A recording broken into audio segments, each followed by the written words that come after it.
नमस्कार, प्रणाम, आदाब। मैं सिकंदर कुमार और आप देखिए हमारा फेसबुक पेज sikandar@gmail.com बदलिया हमारी यूट्यूब चैनल टेलीकॉम ग्रुप पर इस वीडियो को आप देखेंगे। दरअसल अगर आप फॉलो कीजिए और शेयर कीजिए ताकि यह खबर भारत की तमाम उन वीरों तक पहुँच सके जिन्होंने अपनी इस राष्ट्रभक्त और विश्व विधाता आरएसएस को लोग समझ सके कि आरएसएस का क्या काम रहा, उसने अपने राष्ट्र के लिए और विश्व बंधुत्व के लिए क्या योगदान दिया। बहरहाल हम आते हैं अपने मुद्दे पे। राष्ट्रीय स्वयंसेवक संघ की शताब्दी वर्ष के अवसर पर संचालन। राष्ट्रीय स्वयंसेवक संघ आरएसएस की शताब्दी वर्ष के अवसर पर खंडगंज में एक भव्य पथ संचालन निकाला गया। यह पथ संचलन फतेहगंज के स्टेडियम से हाई स्कूल मैदान तक निकाला गया, जिसमें सैकड़ों की संख्या में स्वयंसेवक शामिल हुए। पथ संचलन के दौरान रास्ते में महिलाओं के द्वारा पुष्प की वर्षा की गई, जो कि एक अद्भुत दृश्य था। उस वर्षा ने पथ संचलन को और भी आकर्षक बना दिया और स्वयंसेवकों को उत्साह बढ़ाया। संचलन के पश्चात हाई स्कूल मैदान में शस्त्र पूजन किया गया, जिसमें स्वयंसेवकों ने अपनी श्रद्धा और समर्पण का प्रदर्शन किया।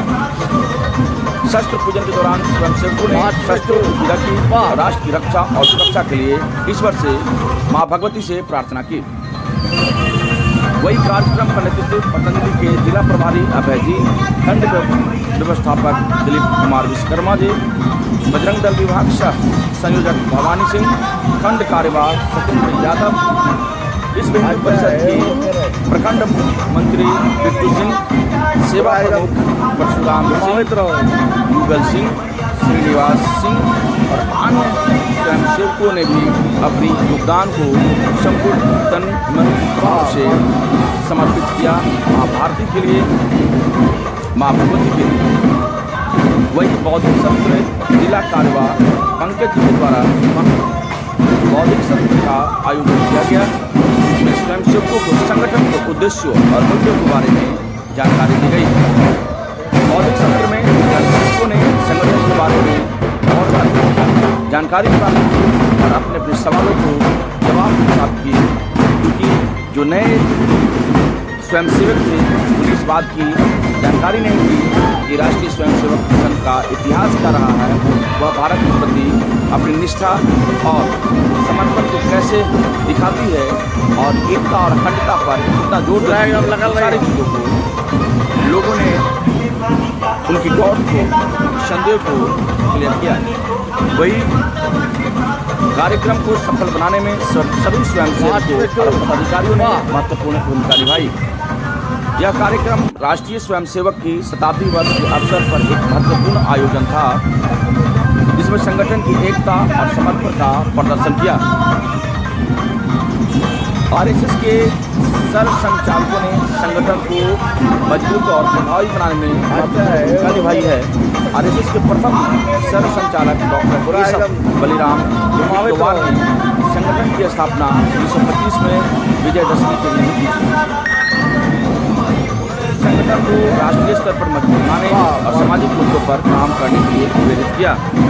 आरएसएस के द्वितीय सर संचालक माधव सदाशिव गोलवलकर, जिन्हों गुरुजी के भी नाम से जानते हैं, गुरुजी ने संगठन को विस्तार और गहराई देने का काम किया।